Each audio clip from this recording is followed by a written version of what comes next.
Hello, my name is Dr. Bertrina Olivia West Amati, and you are watching Dr.O After Dark. Hey y'all, hey, this is Dr.O here, and you are tuned in for another episode of Dr.O After Dark. And tonight I am joined with the one, the only, the gorgeous. Oh, thank you. Whoa. I mean, ladies, it is as real as what you see on the camera. I'm telling you. Very attractive. I appreciate and amazing you. And intelligent entrepreneur, producer, Swift. Thank you. Thank you. I really appreciate you having me here. That intro, like, wow. I mean, come on. Look how fly. He trying to match my fly. Yeah. Look how fly. I love the jacket. You know, great minds think alike with the, the locks and the, the colors. We doing good. We're doing good up in here. Sure. No, you look beautiful. You look amazing. But the intro, I was like, I don't know if it's the wine or if it's, Well, you know how we do wine. on Dr.O After Dark now. So yeah. But it's definitely not the wine. Yo, I really appreciate you. Fine in real time. I think I'm too humble. Maybe it's the wine because I'm rhyming now. Wine got me rhyming, but not. We gotta do a song, yeah. We gotta do a song. Don't start. Give me a beat. We're gonna listen. Dr. After this. O, don't you know? Hey. I think that's all I got. But I got a really cool flow. Oh! It's the wine. It's definitely the wine. It's the wine. But hey, after this, we can go in the studio and do something for real. No, absolutely. So tell us more about that and your production with movies and music, and definitely get me in the studio. So, you got to keep drinking the wine, and then you go right in the studio. That way, because you natural right now, The last thing I've done so far is a movie. I produced my first movie. Okay. So it's called Prisoner of Love. You can get it on Amazon. You can get it on Tubi, but it's about relationships. Okay. It's about relationships between a few different couples on there, a woman and a woman, a man and a woman, another man and a woman, interracial couples. It's pretty cool. Very diverse group of people. Mm-hmm. And it was filmed. Some of it was produced in my apartment here in Atlanta. Oh, wow. Yeah. And then some of it was produced in other places we had in Atlanta. Okay. But I myself, I'm not in it. I'm not in it, but I wanted to. See, I mean, I'm already gonna watch it because I'm gonna support my brother. Appreciate it. But I was gonna watch it about 5 times if you was in the starring role in a relationship and they had a nice scene. I would love that. I would have loved that. People keep saying, "Are you in a movie? No, I'm not in a movie. I'm background. My apartment's in a movie. Okay. You can see that. My bed is in a movie. We get to see if it's a bachelor pad. It's a bachelor. Yeah, it's a bachelor pad for sure. Yeah. It's a bachelor pad for sure, ladies. It's a bachelor pad for sure. So tell us a bit more about you besides being a bachelor from St. Louis. Oh my gosh. Well, I've produced music as well. Before the movie, like going back, I produced music for some major artists, like Chingy. I like it when you do it right. I gotta do the hometown first. And then I produced for a lot of local artists in St. Louis as well. Cornell. I mean, no, I haven't. I haven't done Your Boy. I've done Chingy, but Nelly. I don't got nothing with Nelly. It's crazy. Shout out to Nelly though. Yeah. Baby, my love. Yeah, straight up. Check out your boy Swift, Hometown Love, and y'all both kind of be. That would be dope. We gotta do something. So. That wouldn't be hard to do though. It's not hard to reach out to him. But you know, it won't. No, I know too many people that know. It's a phone call. Oh, it is. Yeah, that's easy. You just a phone call away. Shimmy. Yeah. Now, you know when they first came out with the St. Lunatics, really my favorite, who I had the biggest crush on, was Tori. Okay. You don't know what it is.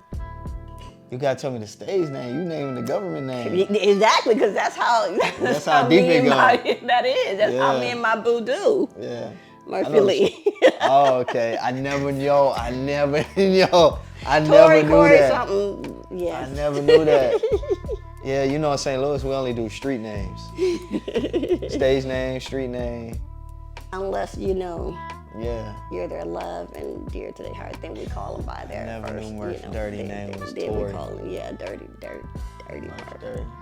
I never knew that, man. So there was this time in Pensacola, Florida, and I was in the Navy, and it was about 1999, I think, when Murphy Lee was promoting his album. His solo album? Mm-hmm. He came to Pensacola, and I worked with a nonprofit and a charity, and I also used to work with Roy Jones Jr., shout out to my boy, and so he had got me connected and things like that with Murphy Lee and the St. Lunatics and so on and so forth, and your boy, he called the young girl who was in the hospital. I believe she had cancer at the time, and had like a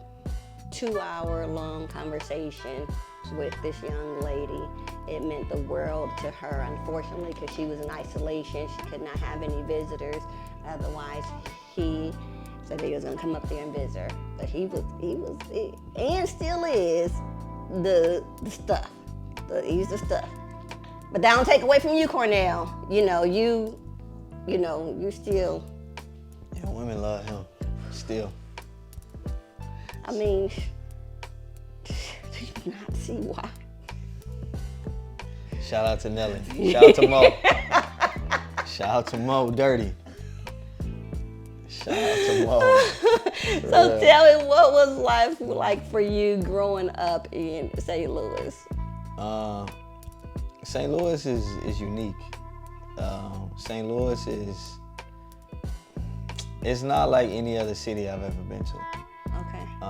I've been a lot of places, like I've been across the world, and St. Louis is like, where I'm from the hood. I mean, I grew up in Cool Valley. A lot of my friends lived in these apartments called Windhurst, Section 8 apartments. I was in the house down the street from it, but it's the hood. And then my grandma, she lived in Ferguson, which is a few miles up from Cool Valley, and she lived in a nice, like, secluded area, but it's still the hood. Like, it's off West Florissant. Delwood is right across the street, so it's all the hood. It's just there's certain parts that are like just a little bit safer than others. But from where I'm from though, it was pretty tough. It wasn't the projects, but it was Section 8, and it was the hood. It was a lot of shootings going on, a lot of violence, like just petty violence. Like people would kill each other over rims. Spinners, they car, like jealousy. Stupid stuff like video games, Jordan tennis shoes, just, man, dumb stuff. Like, it's just stuff that costs $200 or a couple $1,000. But to me and to us, then, like, I mean, I ain't gonna lie, I thought $2,000 was a lot of money. Absolutely. Yeah, I wasn't, in on that type of, silly stuff. But if I had, you know, a couple thousand in elementary school, I would have definitely probably went crazy. Like, oh man, I got $2,000, but especially in elementary school. I Yeah. mean, I have a 10-year-old daughter, and shoot, she think $20 still is. Maybe that's just because, you know, yeah, how, you know, educated and raised her, but she think that's rich, and let alone, yeah, you know, $1,000 in elementary school. yeah. So I think that, you know, for anyone, you know, that's at that age, that's a lot of, you know, a lot of money. Yeah. So I also grew up like as a landscaper. Like my dad, he owned a landscaping company, so we'd like cut grass in the neighborhood. Okay. And then we started cutting like grass outside the neighborhood. So I was always in the hood, like north side. It's this place called, I mean, they all out of business, but like Hollywood Video. It was like Blockbuster. Ooh, you you know telling what I'm your saying? age, Remember that? you telling your age. Like Hollywood Video. Like, so we used to cut those, but then we'll cut McDonald's. Okay. We'll cut Popeyes. Oh, You know wow. Popeyes off Natural Bridge at Kings Highway? You know, right there, we cut that. So I grew up cutting Beaumont High School, Vashon, like we was cutting them schools. Even on the south side, like I was cutting, you know, this is me at, you know, 11, 12, 13, 14 years old. Wow. You know, and then even in high school too, but I mean, that's all I did to make money. Like just. So let me ask you, how did maybe that experience with your dad and working in the business and landscaping maybe shape you as to where you are today, and as well as some of the things that you were, you know, maybe exposed to just through your years growing up in a neighborhood that you grew up with? You know, do you see a connection between any of those things and lessons or just experiences of how they impact you today? Yeah, for sure. Like it turned me into a hustler. Number one, like doing that helped me become a hustler. Okay. And learn, you know, I just learned how to just hustle. Even if you don't have a job, like you have to make money. That's really number one. Like you gotta make money doing something. Like we're not gonna sell drugs, we're gonna go cut grass, or we're not gonna steal or rob or kill, we're gonna go cut grass. So that was cool to do that instead, and you know, make a little bit of money. And then it also shaped me. Like, I mean, I learned like how to move too. Like I already knew how to move because that's where I grew up, but like each hood is like different. So I knew how to stay safe. Okay. So south side, it was a lot of prostitutes and druggies, but then north side, you gotta watch out for bullets, stray bullets. So we knew like, all right, we gotta be up really early. Damn, I'm about to curse. Hey, It'd be a certain type this is of after people. dark. It'd be a certain type of people that don't be up in the wee hours of the morning. So if we knew we had to cut on the north side, like we would jump up super early and cut and knock it out. We'll be done way before, you know, rush hour. Got it. But on the south side, I could go on the south side in the evening and be good. I'm just dealing with prostitutes, which I ain't paying. You know what I'm saying? So yeah, it just shaped me to learn like where I'm from, and I also learned to appreciate where I'm from. Okay. Because like it makes me who I am, and I'm happy to come from a place of learning how to work hard, learning how to hustle, and learning how to maneuver. And I keep repeating that because when I go to like New York, I've been in New York a lot. I've been to New Orleans. Okay. I've been I'm trying to think like places that got some grit to it, you know. Like I've been to LA. I've been to some tough places in LA, and I know you've done some international travels. yeah, but I wasn't like in no like. Oh, and Talking about like on some American like hood in the stuff. shanties. Yeah. So I'm not scared when I go to those places. Okay. I mean, I'm not looking for no problems. I'm not looking for no issues. But when I've walked through like Harlem, which it was like, I was like, oh, they don't play. And then when I went to New Orleans, I was like, oh, they don't play. I was like, I've seen this before. So I know how to maneuver. I know how to stay out the way because I'm from St. Louis. Okay.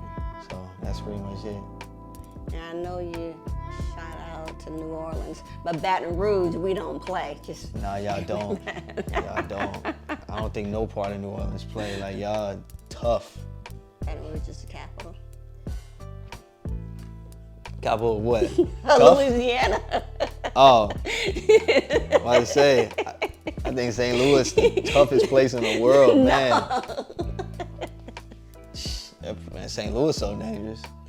No, Chrissy should tell you. Hey. She not on camera right now, but she got some stories. I heard that. I heard about that right there. Yeah. See, I'm learning. Man, that place ain't no joke. So, you know, before you told me you were from St. Louis, I would not have guessed you were from St. Louis. Yeah, I know. Everybody say that. I was waiting for that how Stella got her groove back, Tay Diggs, sexy Caribbean accent come out. I wish I had that. I wish that was me. I wish I could That's say the that. character you need to play. When I tell you with the green eyes. I wish I could tell you that. Beautiful, soft, fair skin, the natural dusty blonde, the locks. Thank you. My God. So, tell me, you know, a little bit, I guess, about my perception by first seeing you. You know, that maybe you're from, you know, the island or somewhere like that. Mm-hmm. But about maybe like your family and things like that, and family dynamic growing up. Your mom, your dad, you know, so on and so forth in St. Louis. Are you all originally from St. Louis? Man, I don't really know where we from. Like, I want to say, but like my biological mom, how can I say that? She's mixed. She's black and white. My dad is black. So I'm 25% white, but I'm Irish. It's 25% Irish. Mm-hmm. That's the only thing I know as far as that. And then, you know, I'm 75% black. Yeah. I tried to do the whole family tree thing. I'm still working on it. Okay. But, you know, we're African American, you know, for sure. But the dynamic is like, you know, it's some diversity, like it's some mixture going on, but definitely more black than white.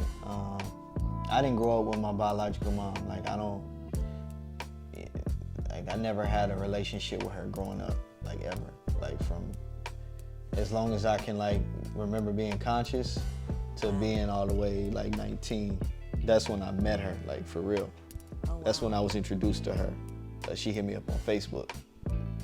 Yeah. Wow. And then I went and linked up with her, and I met like 2-3 other brothers I had that she had with her, you know, her new husband. I only met 2 of them. One of them I never even met. And they're like, their dad is Mexican. So they're like black, white, and Mexican. Yeah, black, Irish, and Mexican. And then my dad, I grew up with my dad and my stepmom though.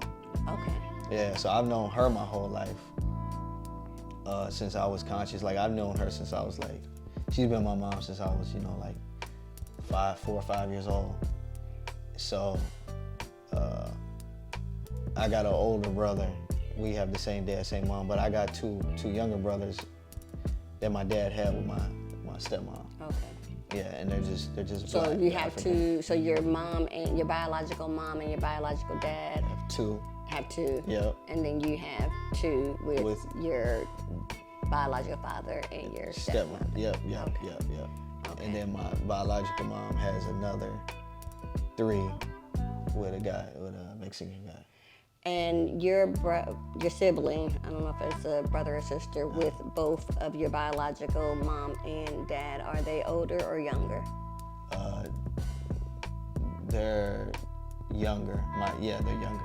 Okay. Yeah, So yeah. you're the oldest between. I'm the you second oldest. But between you and your mom, your biological mom, and your biological father. I'm still second oldest. You're the Damn, that second. gets confusing. Sheesh. It's like nine. It's like 9 siblings, yo. Damn. I'm second. So it's 3 of you guys total. Nah. So it's. Whew, this is the. Biological mom, biological dad. They have 2. Yeah. So I have an older brother. Okay. Yeah, So yeah. you're the youngest. Yeah. Okay, got 2. okay. Yeah. I'm the youngest of those 2. Of the 2. Yeah. Okay. Yeah. Okay. So, how? Why do black parents gotta make it so difficult, man? You know what I'm saying? Why we gotta be bouncing around? Well, what we learned from that is not to continue that, Yeah. right? Yeah. You ain't gotta be bouncing around. You ain't gotta, Yeah.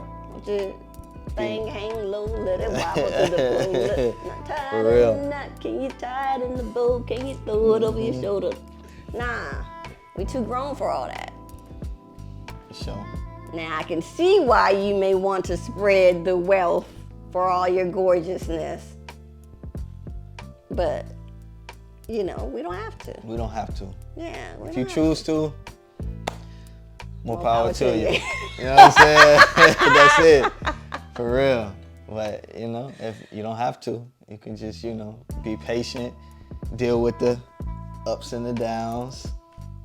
Ebbs and the flows. Yeah, it's gonna happen regardless of who you with. We'd be so good in the studio together, cause we. Sure. No matter who you with, you gonna do this in every relationship, man. Every relationship, you gonna do this. I don't care what you think. For Who's that, sure. Tony Braxton? Yeah, that's Tony. See? Yes, that wasn't, my best, but around. She the go next pretty audition. deep. She go pretty deep. We gotta get you some hot tea. I do, That'll but deep- I'm that'll kind of deepen feeling it the up. Eartha Kitt. That's kind of Oh yeah, Eartha. going damn, on. Eartha Kitt is Grace fire. Jones. You can stop at Eartha Kitt. She's fire. That was my girl. Eartha Kitt is That's fire. my lady. That is my lady.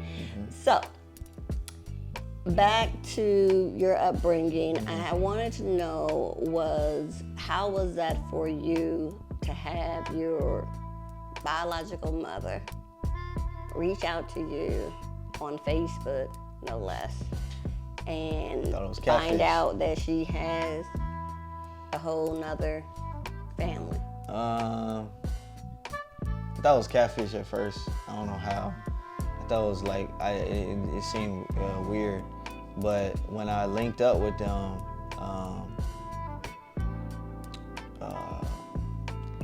I felt like, why now? You know what I mean?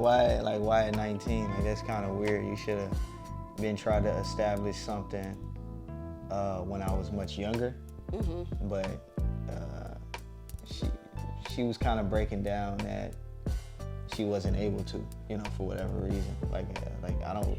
That's what I'm saying. Like I don't really know if my dad blocked her from seeing me, Okay. or if she blocked herself. Because I heard all these different stories. So I don't want to call my dad a liar. I don't want to call my biological mom a liar. I don't really know what to do. Yeah, Because everybody's story is a different story. And there's 3 sides to every story. So, Absolutely. I just tried to hear her out, but it's always been awkward. It's uncomfortable. It's like I don't feel comfortable. Even I've met up with her several times after that. Several years after that. Okay. And do you still have a relationship with her today? Like yes and no, like not like it's on Instagram. I don't even have her number. Like I think maybe I do have her number. Maybe she doesn't have my number, but like a little bit on social media, just a little bit.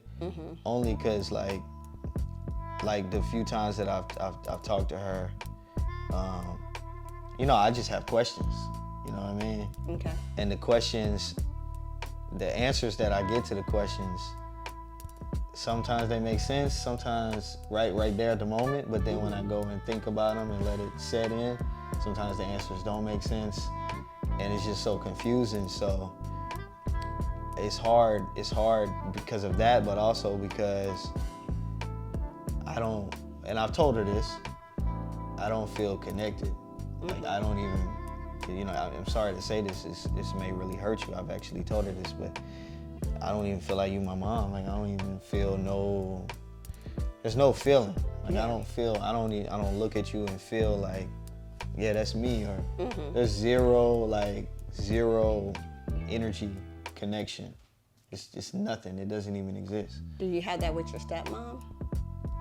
No. I don't. But that's another story. Yeah. So how was your, let's go into that. How was your upbringing with your biological dad and stepmom? Yeah, so that was cool because she was great. Her energy was great. You know, she loved me the best that she could. And her and my dad, you know, they really tried. They end up sadly, you know, getting a divorce or whatever. Like when I was getting out of school, I don't know why. I don't have the answer to that either. Because at the beginning they seemed really happy, and you know they had my two younger brothers, and Elijah and Nick, and then you know they were going through ups and downs. Some of it seemed, you know, like, you know, they were gonna get through this some days, and then some days it was like, you know, what's going on? I don't really know. And then they eventually, like, I remember when I got to, like, I think like my senior year, they were really getting along, like on a whole nother level. Which I always had that feeling like they'll figure it out. You know what I mean? Like they'll figure out how to, you know, be what they want to be as far as their compatibility and, you know, how they, you know, deal with just the day-to-day. I was always confident in their relationship. You know, I loved her and I loved my dad. And then I don't know what happened. Like, still to this day, I can't even give you an answer because I've tried to get the answer, but I haven't. But out of nowhere, they got a divorce. Because I was like, damn. That last year I was there, because I moved out as soon as I was done with school. Out of nowhere, they just was like in a crazy situation. Like they were like, I never even seen them yelling at each other like that, arguing with each other. And they just went their separate ways, and she said he did this and that, and then he said she did this and that. And then I was trying to hold on to something that they didn't want to hold on to. And then that like dissipated our relationship. So I don't even have a relationship with her anymore. Yeah, like she cut me off, and then I was really confused. And you know, her side of the family was saying that, no, you're not cut off, which I could see that from them. Yeah. But I was like, no, she really cut me off. Like it's hard to communicate with her to a certain degree. And so I still love that whole side of the family though. Like, but yeah, we don't really talk as much, but I don't have any beef with nobody. I don't have beef with them, with her, with my dad, with any parts of my family I don't have no beef with. But it seems like that though. But I don't. I just moved to Atlanta and everything just went in different directions. Understood. Understood. So thank you for sharing a whole lot. What we talk about oftentimes is what's considered as developmental trauma or complex trauma. And what that is when we experience traumatic events or trauma during our developmental stages of life, and how in some ways we are frozen at that time, and how, because we're frozen at that time or that age, it impacts us in our behaviors and our beliefs today. So when we experience trauma, you know, oftentimes we develop what's considered as these negative core beliefs. So let me ask you, knowing that you were 4 years old when your mother was out of your life. I think she was out, honestly, but she was out before that though. Okay. So from your earliest memory, knowing that she was out of your life, how did that make you feel about yourself about your mom not being a part of your life? So it only bothered me. It didn't bother me. Okay, so it only bothered me when I was going through like I remember being in middle school, and I was playing basketball, and I remember out of nowhere, like it was so weird. I felt uncomfortable, and only a little bit. It really was like 6th, 7th, 8th grade. Okay. Like I would go to the games, and I look up in the crowd, and I was like, damn, nobody looked like me. Cause like everybody is black, right? But I'm like, damn, I'm pale as hell, yo. Like, I'm like, damn, yo, like I need some melanin, you know? And it was like bothering me. Like, it was like an identity thing. It was like weird. Like, it was like, you know, I wanted to like blend in. I didn't want to stand out. Like, I didn't want to be like, yo, who this super pale, like this dude look white, albino, whatever. And it just, I didn't like that, like hooping and like just looking in the crowd, there's all these people here. And I was like, damn, maybe I do need my mom around so I can identify with that, so she can make me feel more comfortable. Okay. Like she can nurture me to comfortability. Okay. You know, it was like that was in my head, but I didn't know what nurturing was. I didn't know that, you know, women, your mother has these nurturing capabilities. And like I didn't know what it was called, but I knew the energy. Okay. Because I had friends, you know, and when they would go through things, you know, in the middle school, you know what I mean, they would always run to their mom. Their dad was the tough one, but if he was around, but they'll run to their mom, and there'll be like this certain calmness that would like reassure them. Were you able to run to your stepmom at that time? No, because that type of connection wasn't there.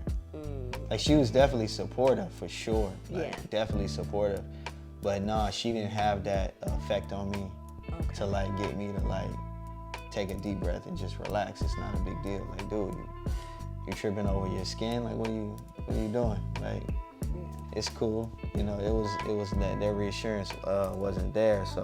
So how did that make you feel like about your biological mom? Like, did you ever think about or feel loved or cared for or, you know, special or anything of those natures, you know, and experiences like this when you wish that she was there and she was not and has not been? Yeah. I did wish she was there, like, honestly, just for that. Nothing more, like, to be honest, because like I said, I didn't have like a connection that I felt was missing. It was only with the identity thing. I feel like a lot of people that are mixed with, you know, like black and white or whatever, I feel like some of them have these like an identity crisis thing. Cause your people, like in my opinion, you're black, right? When you're mixed, if you're mixed with black, right? Yeah. But you get treated a certain way because some people think you have like this little bit of privilege. Like I've never got like a special privilege from having fucking, you know what I'm saying, my bad, a little bit of, you know, white in me or whatever. It's never been, even if I look a certain way, it's like, I'm just looked at as like a pretty boy or something. But it's like I don't get like an advantage when I go to a white environment, community, like I'm on probation right now. You know what I'm saying? I'm on probation right now till I got 8 months of probation left. You know what I'm saying? Like I don't get like, and people used to think that, like, oh, he could, his card, he could use that a little bit. When it's like, no, I get treated one way. Even though I just look this way, there's no special treatment. Yeah, and I think a lot of that kind of goes more deeper than just like being mixed or being biracial, because as you mentioned, a lot of people who are mixed, they identify as being black, and it then goes more into colorism, that light skin versus dark skin. And you know, when you look at it from your standpoint and you say that, well, I don't have any extra privilege for the 25% of white that's in me, when others may look at you as a whole black man, versus a whole fair skinned black man versus a darker skin, and they'll say, okay, well, fair skin, pretty eyes, etc., etc. When white America sees you, may have more privilege because naturally you're closer to them. You may be, where a darker skinned person is passed up for a job, because lighter is righter considered, and lighter is, less threatening.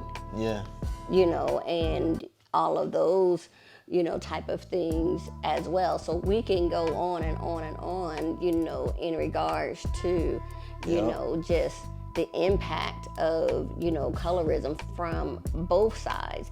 How long have we ridiculously been in this, color war of, light-skinned guys versus dark-skinned guys, and so on? Can we talk about it? I hate that, yo. I mean, I like all the flavors. All Baskin and Robbins 31 flavors, Ben and Jerry's, every single one. Dr. O loves you. Straight up. Straight up. Yeah.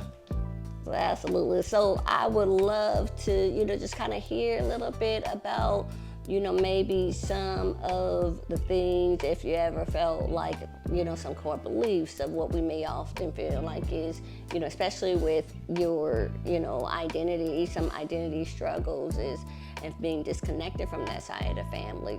Sometimes when we experience events that impact us in a traumatic way growing up, we internalize and conceptualize negative core beliefs like I'm unlovable, I'm unlikable, I'm tainted, I'm stupid, I'm inadequate, etc., etc., etc. Does any of those kind of resonate for you? Or do you have any of your own that you can think of that you've, kind of, as we say, having automatic thoughts that has come across?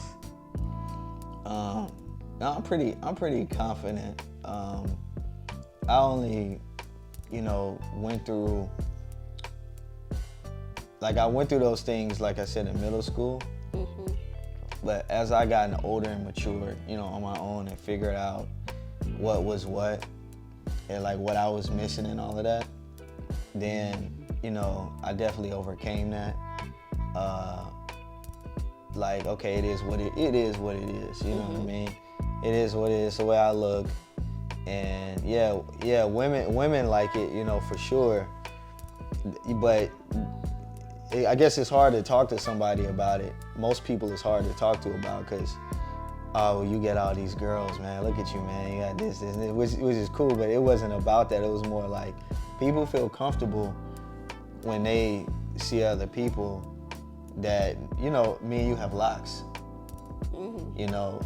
Look at your style and look at mine. It's flattering, It's easier to coexist and to move cohesively a certain way. So I got over that and just maturing, just realizing there's other parts of the world where people look different and all of that. Because where I'm from in St. Louis, it's not the most diverse place. Where we're from is where we're the core of St. Louis. As far as where I grew up, it's just all black people. It wasn't like that until I reached the final high school I went to was called Pattonville. Because before that I went to McClure. Pattonville was just all majority white people. And then you had a bunch of Africans. You see what I mean? Yeah. But you had Ethiopians, Eritreans, Nigerians. but they're from different tribes. Yeah. Oh, So yeah. it was mainly white people, but then it was super diverse with the black people. Got it. Versus McClure and Ferguson Middle School. I went to Ferguson Middle School. Shout out to Ferguson. Shout You know out what I'm to saying? Ferguson. I went to Ferguson. Shout out to Mike Brown. R.I.P. Mike Brown. So when you're at Ferguson, or I was actually supposed to go to Berkeley Middle School. Okay. Which is, you already know, Berkeley. Yo, Berkeley go down. People scared of Berkeley. Cause I went to Cool Valley, They were scared. Scared of Berkeley, They were yo. scared of Berkeley. So, everybody is just black. It's what we eat, what we do, the way we move, and it's like, we're from St. Louis. We don't know nothing else. We don't know anything else. This is all we know. St. Louis, the fried rice. Of course. Wait, we can't even get into that. I hear so Can't get much. no St. Paul and. You know, oh my God. was it Udo pizza? What's pizza? And the emos. Emos, yeah. What did I say? Udo. Shout out White Castle. Yeah, White Castle, emos, all of that. And shout out just a little. Shout out to the best steakhouse downtown, yo. Shout out to the best steakhouse. What's the name of the best steakhouse? The best steakhouse. Oh, that's the name. Oh. Shout out to the best steakhouse. Yo, St. Louis is so bold. That's what I'm saying. I'm called the best steakhouse. I used to go there for lunch in the middle of cutting grass. I'm downtown. When I'm crossing from north side to the south side, because you know you gotta go straight across on Grand Boulevard. Man, when I'm done cutting on the north side, I gotta go south side, I stop at the best steakhouse. You wouldn't be able to even do that without all of the lessons that were instilled in you from your dad. And I'm so happy to see that despite, you know, the trauma and tranquilities that you've experienced in life, that you have done your own work, because you definitely have the confidence. I don't know if y'all heard him in there when he was like, yeah, the ladies definitely love it. and he's like, yeah, so we got that, you know, ladies definitely love it. So tell all the lovely ladies, and, well, this is ATL. Oh, man. Everybody Yes. that loves to follow and want to learn more about his films, his productions, his music, want to follow my vocals as I, you know, la la la la, and spit the beat a little bit. We're gonna do that. Where can we find you, Swift? IG, Bad Guy Swift, BADGUYSWIFT. That's where you can find me. You just go to IG. IG gonna link you. When you click the link tree, it'll link you to all the other stuff. All right, y'all. Y'all heard it. You sure we covered everything? Bad guy, bandit,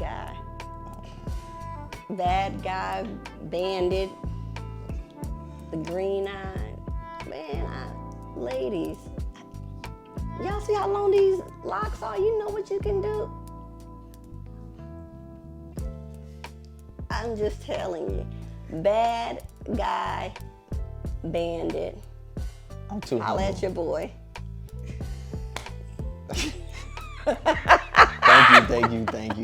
Thank you. I love you, baby.